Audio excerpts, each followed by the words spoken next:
Hello and welcome back to the channel. Today we're playing Drawback chess, where each player is assigned a random drawback, like Lame Duck, where you can't move your king, or True Gentleman, where you can never capture a queen. My goal is to win 5 games. Let's get started with game number 1. Alright, game number 1, we get the black pieces, and our drawback is torpedoes. If you made a non-capturing move with a pawn on your previous turn, and you can move it again this turn, you must. Which translates to me into try not to move your pawns, unless you absolutely have to. Because if you make a non-capturing move, which just means any normal move, and you can move that pawn again, then you have to. So let's do this. I know I said that I wasn't going to move a pawn, but I'm kind of hoping the opponent just takes it for free. Oh, they don't. Okay, e4 it is. And until this pawn either captures or is captured, I will continue to move it. Okay, we get pawn, or rather knight to d4. We'll continue to push. Pawn finally does take back. We'll play, I guess, bishop to c5. I'm going to try not to touch any more pawns. Castle out of the way. We'll play with these couple of pieces that we have now basically developed. We get knight to f5. I'm not sure what the opponent is getting at here, but I'm going to castle out of the way. And I kind of hope that there's free material coming my way in just a second. We get pawn to e4. That is definitely free, so I will take it. And we're actually threatening mate in one move. Of course, this is a king capture variant, so it's not really mate, but there's no way for the king to defend itself now. And with that, we win game number 1. Nice. Let's go ahead and pop up the info board. All right, you won. You took your opponent's king. Your opponent's drawback was jumpy. When possible, you must move a piece that is being attacked. Ooh, that is definitely a tough drawback. You can see right here, the developers agree that this one is significantly harder than ours. But with that, we do get our first victory. Let's go to move on to game number 2. All right, game number 2. Whoa, same opponent, and we also get the black pieces again. Our drawback is Torchlight. Your non-pawn pieces can only make moves that start or stop adjacent to one of your pawns. Start or stop gives us actually quite a bit of flexibility. So we'll start by moving our pawns forward and trying to grab some central space. We do know pretty much with full certainty that this opponent is stronger than us because they got a much more difficult drawback than we did. So for example, this bishop can move to f5 because it starts next to a pawn, but after that, it could only move to e4 or g6 because it's not next to a pawn when it starts, but it would be next to a pawn when it ends, which is a little bit unfortunate. It kind of means we might just need to wait for the opponent to come to us. Bishop to f4. So far, pretty standard game of chess. This is kind of like both sides playing a London of sorts, or rather a London, just spot on. Bishop back to g3. This bishop is next to a pawn, so I can't actually make this capture.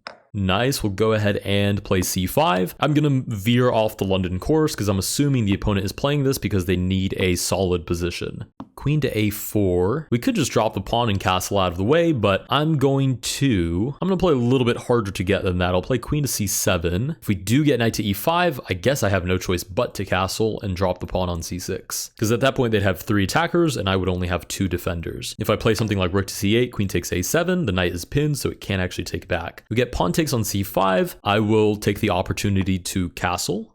Knight to d2. Let's move this knight out of the way. We kind of leave this battery looking a little bit pointless there on that diagonal, and we're threatening some interesting checking ideas. And if I had to guess, that's probably why the opponent is playing so kind of concretely, because I rarely find other people that play the London out in the wild. So if the opponent is playing this, it's probably because they want to keep a fairly solid position. Okay, we get queen to b4. It seems to be inviting this check, which looks to capture the queen, and then we would just trade off. But the problem is, actually, no, I would be able to take back because the bishop starts next to a pawn, so it would actually be fine. Yeah, let's do that. Let's play check. Bishop takes, we'll go ahead and take back. So far, so good. Whoa, we get a rook sack on h7. The bishop ends next to a pawn, so it's totally fine for us to take back. Oh, and the opponent is getting very, very desperate, or their drawback is kicking in.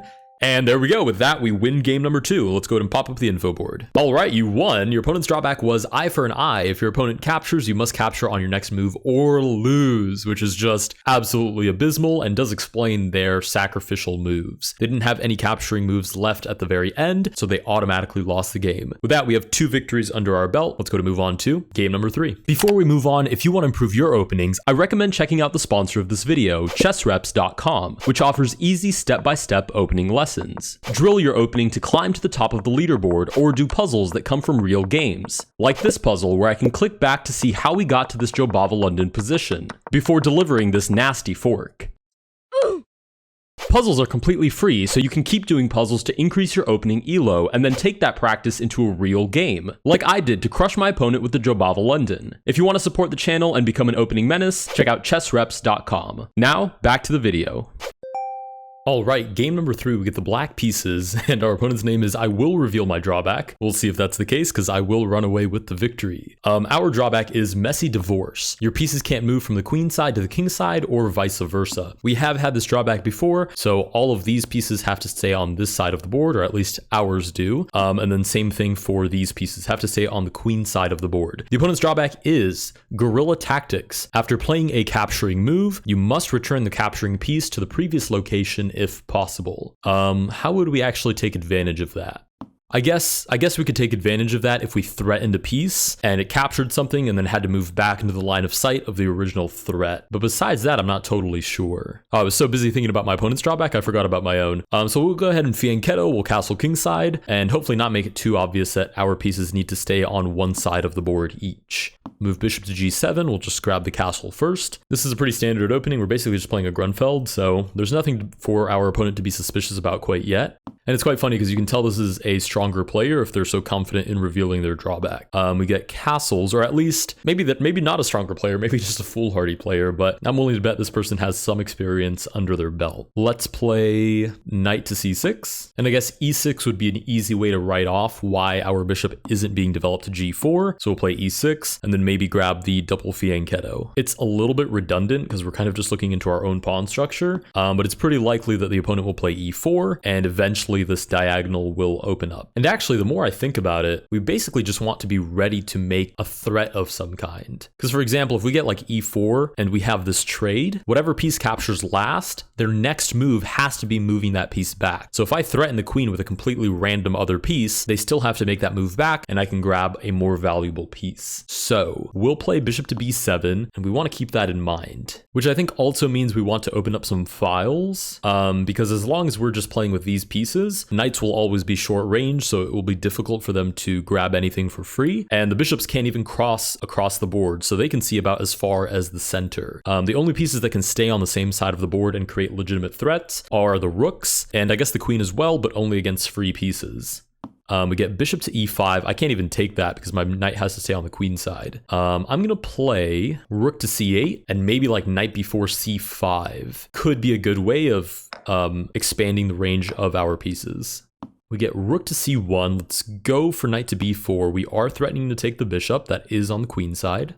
We get pawn to a3. We'll go ahead and take. Pawn takes back, which means it's not capable of moving backwards, which means there's no forcing move for the opponent on the next turn. But c5 here is really interesting. If we take pawn takes, knight takes, and we actually don't have any threats there, which is insane. Okay, in that case, let's play queen to d6 and actually support c5 before we play it. We are playing 3-2, so we do get 2 seconds back for every move that we make. The opponent is a little bit down on time, but still plenty of time to think about how they're going to play this out. We get knight to e5. c5 is, well, is c5 justified now? Takes, knight takes, I take, the rook takes, the queen takes, knight to d7. Wow, this is definitely a stronger player if they saw that idea. I'm going to go ahead and just take and then drop the queen back. Oh, goodness. Queen back to d7, I guess. It's not ideal because this is no longer supported, and we basically have no pieces on the king side anymore. Let's play bishop to a6. There's always the idea of bishop to e2 if the opponent ever makes a capturing move, so c5 is definitely in the books now. Takes, rook takes, bishop to e2, the rook would have to move back, and we can win the queen. So the opponent probably wants to move the queen onto a dark square next.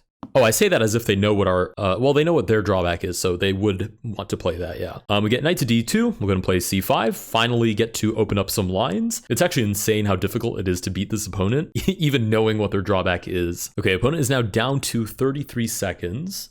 Queen to g4 is super aggressive. We'll go ahead and take. Pawn has to take back, right? Now we can take the rook. If the rook takes on c1, we play h5. The The rook has to play back to e8, and we simply win the queen. Nice. Okay, so we found a way to take advantage of the opponent's drawback. Kind of a free victory, but if you're going to reveal your drawback without me revealing it first, you've kind of set yourself up for that. We'll go ahead and take this pawn. Knight takes back. I was going to say we'll grab the open file. I'm barely playing with my own drawback as it is. We'll play queen to a4. How's that? We'll have to basically take some of these pawns and then hopefully find a way to simplify, because I've just realized as long as the king stays over here, the opponent isn't in any trouble. Like these are the only pieces that I have to work with to actually capture the king. And we do get rook to e3, defends the pawn. We'll play b5, looking for b4. If I can queen twice and convince the opponent to give up one of these pieces for my two queens, then we'll be completely winning. Because then it's a rook on the king side versus two pawns on the king side. So we'll go ahead and take, threaten to promote. Opponent is now down to 13 seconds. This should just be a matter of simplifying.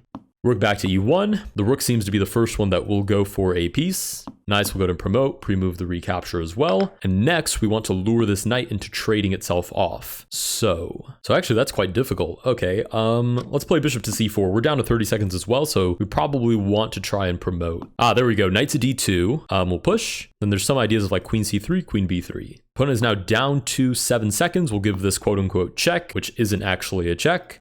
Knight to f3, the opponent might be testing to see if we can actually make the moves that we say we can, and we cannot. So they are actually safe to play knight to g5, but they didn't. 4 seconds is not a lot of time to make a lot of deductive reasoning decisions.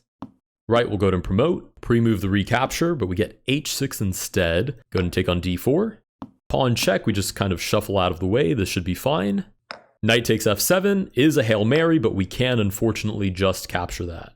Nice, and with that, we capture the king and win game number 3. Let's go ahead and pop up the info board. All right, you won. You took your opponent's king. We already know what our opponent's drawback was, and I'm very surprised to see that ours is slightly harder. Although, to be fair, had our opponent just played without revealing their drawback, I'd be willing to bet they could have finessed the victory. With that, we have 3 victories under our belt. Let's go to move on to game number 4. All right, game number 4, we get the black pieces, and our drawback is even kneeled. You can only capture on even numbered moves. That's interesting. I think what that means for us is we're basically going to avoid captures until we can get some sort of attack going.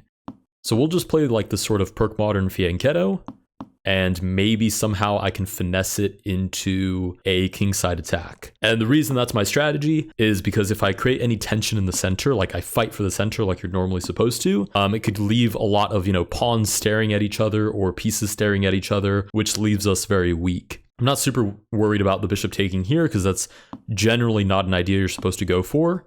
We'll play e5 though, just to sort of hedge against it. And this is I like the sort of symmetrical position where the pawns aren't threatening to capture each other, but they also stop each other. Let's play h5 right now. Go for the attack. Queen to e2, knight b6. I kind of need to castle sooner rather than later because d4 could be a pretty bad idea for me to have to deal with. a5 stops the pawn from advancing.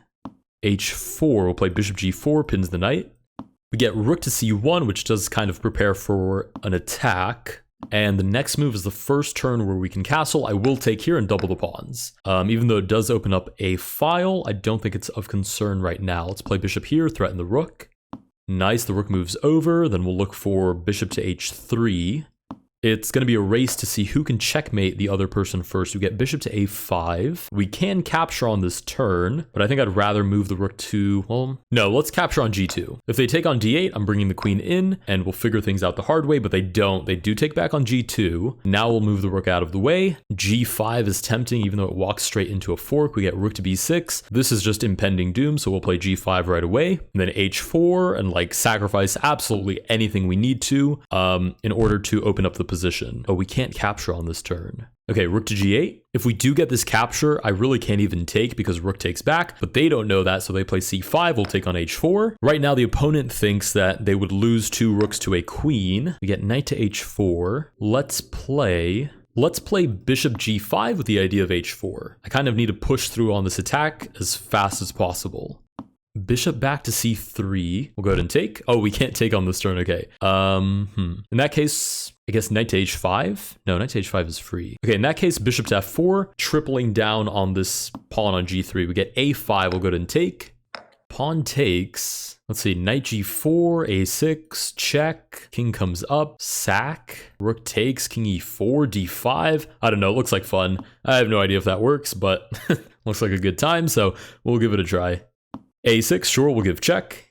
Wow, the king does come up. I have no idea if this works. Oh, I can't capture on this turn, so I guess it doesn't matter. d5, and then we look for taking? Or no, we should take with g3, because that's immediately putting the king in danger. And then after knight takes, queen g4. And then after king back, queen g3, but it's going to depend on how well that works with our ability to capture versus not capture. We do get rook takes b7, not afraid. Let's take on g3, because that's threatening to win the game, and this is not. We are down to a minute as well. The knight does take, will threaten check. And on this turn, we can capture. With that, we win game number 4. Let's go ahead and pop up the info board. All right, that was a pretty good victory. Very intense game, probably the most intense one out of the 4 we've played. You won, you took your opponent's king. Your opponent's drawback was pack mentality. Your pieces must move to squares adjacent to another one of your pieces. Oh, that explains why they moved the bishop back and started pushing the pawn, because that was the only way for them to make progress. So yeah, I would agree that our opponent's drawback was significantly more difficult than ours, but we still managed to pull through. Let's go to move on to game number 5. All right, game number 5, the A8 square is highlighted, and our opponent's name is Shall We Both Reveal. Why is everybody revealing today? We'll play d4, and our drawback is expedition. On move 13, you must move to a8. Oh, this is another one of those very specific ones where you have to move to a specific square on a specific turn. So it's not by move 13, you have to land on a8. It's on move 13, you have to land on a8. Now, again, that's a pretty tough one for me to reveal. If I reveal that drawback, it's not going to be that tough to stop. And our opponent's drawback is active volcano. You can't move onto or orthogonally to d5, which, come on, I mean, it's not even close to as difficult as on move 13, land a piece in your opponent's position. So I'm going to unfortunately not reveal my drawback because it would just be way too easy for our opponent to win that. We'll play c3, block the check. Queen to h4 is just free. I'm not sure why our opponent is crashing out. King to e7 will line the bishop up, sneakily looking at a8. Whoa, and they're going to let us just go for checks? Oh, I can definitely win this in 7 turns. Whoa, king to f5, check again. There has to be mate here. Forget about landing on a8 on move 13. We're winning the king here. Queen to f3 wins the game. All right, the king takes, we take back. And with that, we win game number 5. Let's go ahead and pop up the info board. All right, as you can see, the devs agreed with our assessment. Our drawback is substantially more difficult than the opponent's drawback. The opponent couldn't move to 5 squares on the board. We had to land on a specific square in the opponent's deepest part of their position on a very specific turn. Had I revealed that, would have been a tough one to win. Not to mention, we wouldn't have gotten to see the opponent crash out. With that, we do get all 5 victories. If you guys did enjoy this video, please consider liking and subscribing, and I will see you guys in the next one.